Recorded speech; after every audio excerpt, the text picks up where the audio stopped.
اچھا سلمان صاحب، ہم نے دیکھا 23 دسمبر کو میٹنگ ہوئی، اس کے بعد ایک تھوڑا لمبا گیپ آیا اور اب 2 جنوری کو میٹنگ ہونے جا رہی ہے. 2 جنوری کے بعد آپ کیا دیکھ رہے ہیں؟ معاملات تھوڑے تیزی سے آگے بڑھیں گے؟ آپ لوگ کوشش کریں گے اس حوالے سے؟ جی ہماری تو یہی خواہش ہے نا، اسی لیے 31 جنوری کی ہم نے تاریخ مقرر کی ہے ان مذاکرات کو مکمل کرنے کے حوالے سے. تو ہم چاہیں گے کہ اس سے پہلے تسلسل سے میٹنگز ہوں، ہماری مذاکراتی کمیٹی کی، ہماری اور عمران خان صاحب کی. تو یہ ایک عمل ہے جس میں ہم سمجھتے ہیں کہ ہم پاکستان میں جمہوریت، آئین اور بنیادی حقوق کے احیاء کا ماحول پیدا کر سکتے ہیں، اس جانب پیش قدمی کر سکتے ہیں. آئندہ کے الیکشن کے حوالے سے کوئی حکمت عملی طے ہو سکتی ہے. وہ الیکشن جب بھی ہو، وہ ظاہر ہے کہ ہم تقاضا کریں گے کہ جلد از جلد ہو. تو جو پچھلا الیکشن تھا 8 فروری کا، اس کے حوالے سے جو قانونی عمل ہے اس کو تو مکمل طور پہ سبوتاژ کر دیا گیا ہے. قانون میں تبدیلی کی گئی.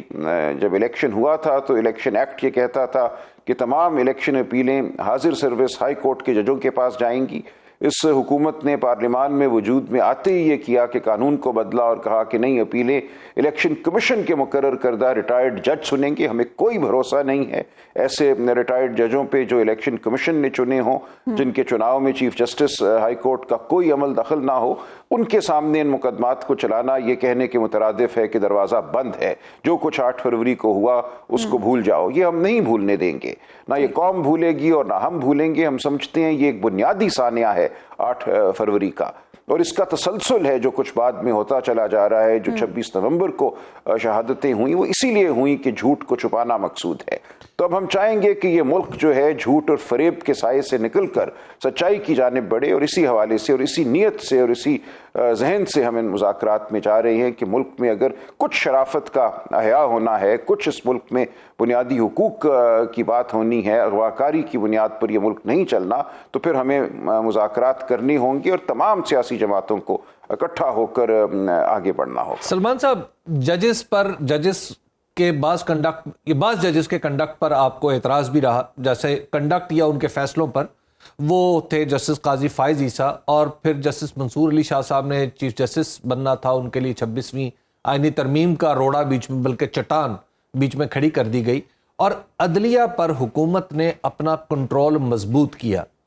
کیا ایسی فضا میں بھی آپ کو یہ توقع ہے کہ سپریم کورٹ کے ججز جب کمیشن کی صورت اختیار کریں گے تو آپ کو 9 مئی ہو یا 26 نومبر ہو تو ان سے آپ کو انصاف مل جائے گا؟ دیکھیں، ہم نے کوئی رات ہم کیا کریں، پھر کہاں جائیں؟ اور ہم یہی کہہ رہے ہیں کہ اس میں آپ چناؤ نہ کیجئے، جو سینئر ترین جج صاحبان ہیں ان کو آپ ڈال دیجئے اس کمیشن میں، تاکہ یہ نہ ہو کہ یہ حکومت کا چنیدہ جج ہے جس کو ڈالا گیا. اور بدقسمتی سے اب یہی صورتحال پیدا ہو گئی ہے. 26ویں آئینی ترمیم کے بعد جس طرح سے آئینی بینچ بنائے گئے ہیں، وہاں بھی آپ نے دیکھا جوڈیشل کمیشن میں بھی تنازع ہوا. یہی نظر آیا کہ حکومت ایک طرف کھڑی تھی اور اس جوڈیشل کمیشن کے ایک جج صاحب اپنے حق میں ووٹ ڈال کر آئینی بینچ کے سربراہ بھی بنے، دیگر ججوں کا تقرر بھی اسی طرح سے ہوا. تو یہ ایک واضح تفریق ہے اس وقت ملک میں جو نہیں ہونی چاہیے، کہ کون سے حکومت کے حمایت یافتہ جج صاحبان ہیں اور کون سے نہیں ہیں، کن کو روکنا مقصود تھا. 26ویں آئینی ترمیم کا اور کوئی مقصد نہیں تھا. یہ تمام ایک اسموک سکرین ہے، ایک ڈھکوسلا ہے کہ کوئی ہم مقدمات کی شنوائی میں صورت پیدا کرنا چاہتے تھے، پتہ نہیں کیا کرنا چاہتے تھے. 17 آسامیاں سپریم کورٹ ایک رات میں آپ نے پیدا کی، اسی لیے کہ سپریم کورٹ پر حاوی ہو سکے، اپنی مرضی کے جج اس کمیشن کے ذریعے لگا سکیں جس میں حکومت کی اکثریت ہے.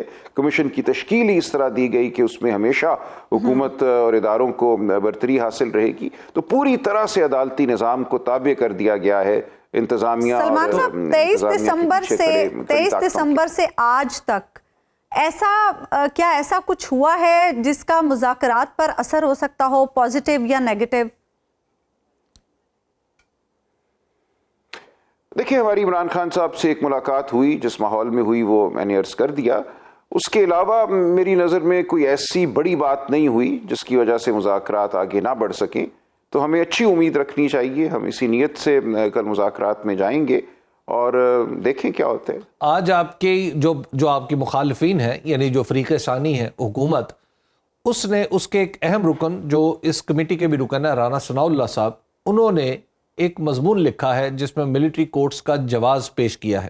اگرچہ یہ حیرت کی بات ہے کہ رانا ثناء اللہ صاحب کے قلم سے اس طرح کا مضمون سرزد ہوا ہے، لیکن ایک یہ بھی بات سننے میں آ رہی ہے کہ آپ ملٹری کورٹس پر جو موقف اختیار کر چکے ہیں اس سے پیچھے ہٹ جائیں۔ مجھے ایسا ہوتا نظر نہیں آتا، میرا نہیں خیال کہ ہم ملٹری کورٹس سے پیچھے ہٹیں گے۔ دیکھیے بہت ہی بنیادی معاملہ ہے، ملٹری کورٹ کیا ہے؟ اکرم صاحب، کل آپ پہ اگر الزام لگ جائے کہ آپ کسی سازش میں ملوث ہیں جس کا مقصد کسی ادارے کو کمزور کرنا ہے، تو ختم ہو گئے آپ کے تمام آئینی حقوق۔ صرف الزام لگانا کافی ہے۔ ملٹری کورٹس کے سامنے اگر 100 لوگوں کو پیش کیا جاتا ہے تو 99 جو ہیں اس میں اپنے اعتراف جرم کی بنیاد پر سزا پاتے ہیں۔ جو ان کے ساتھ اس تحویل میں ہوتا ہے وہ اب ہم جانتے ہیں، ہمارا خاندانوں سے بھی رابطہ ہے جن کے بچے، بھائی، بیٹے ملٹری کورٹس کے سامنے پیش کیے گئے۔ تو یہ کوئی عدل ہے ہی نہیں، یہ سراسر بربریت ہے کہ ایک شخص پہ الزام لگاؤ، اس کو ایک کوٹری میں ڈالو اور وہاں اس کا حساب کرو حسب منشا۔ تو اگر یہ اس ملک کا قانونی نظام ہونا ہے تو آپ میں کوئی بھی محفوظ نہیں ہے، ہمارا سلمان کوئی صاحب، حق ابھی نہیں ہے، جو صرف ریسنٹلی الزام کی بنیاد پہ۔ ابھی جو ریسنٹلی ملٹری کورٹ سے سزائیں ہوئی ہیں اس کے حوالے سے تحریک انصاف اپیلیں دائر کرنے جا رہی تھی، کیا اس حوالے سے آپ لوگوں نے تیاری کر لی ہے؟ جی وہ عمل جاری ہے۔ 40 دن میں تو آرمی ایکٹ کے تحت اپیلیں ہوتی ہیں، لیکن ہم اس اپیل کو بھی غیر آئینی سمجھتے ہیں۔ سپریم کورٹ میں مقدمہ چل رہا ہے، اس میں یہ معاملہ اٹھائیں گے۔ ہماری نظر میں یہ سزائیں کالعدم ہیں۔ 5 رکنی بینچ اس تمام عمل کو غیر آئینی قرار دے چکا ہے، اور اس کے باوجود یہ کہنا کہ سزائیں سنا دی جائیں بالکل ایک ثانیہ ہے، ایک آئینی ثانیہ ہے ہماری تاریخ کا، کہ کس طرح یہ سزائیں سنانے کی اجازت دی گئی جب ایک بینچ پہلے ہی اس تمام کارروائی کو کالعدم قرار دے چکا ہے۔ سلمان صاحب، جب آپ مذاکرات کے لیے جا رہے تھے تو اس سے پہلے کے جو ماحول میں آپ کے 2 بڑے کلیدی ساتھی تھے، ایک تھے اختر جان مینگل صاحب اور محمود خان اچکزئی صاحب، تو کیا انہیں بھی ان مذاکرات میں وہ آن بورڈ ہیں اور ان سے کوئی مشاورت ہے، یا کیونکہ ان کی نمائندگی نظر نہیں آ رہی؟ نہیں، جو ہمارے اتحادی ہیں، سنی اتحاد کونسل کے صاحبزادہ حامد رضا، اسی طرح MWM کے علامہ ناصر، وہ ہمارے ساتھ ہیں اس عمل میں۔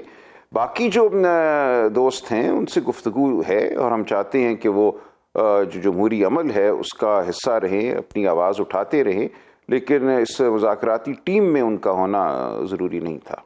ٹھیک ہے، بہت بہت شکریہ سلمان اکرم راجہ صاحب، پروگرام میں ہمارے ساتھ موجود تھے۔ ہم بھی کل کے مذاکرات کے لیے پر امید ہیں تاکہ پاکستان میں استحکام آ سکے۔ پاکستان میں جو سیاسی استحکام کے ساتھ ساتھ معاشی استحکام بھی بہت ضروری ہے۔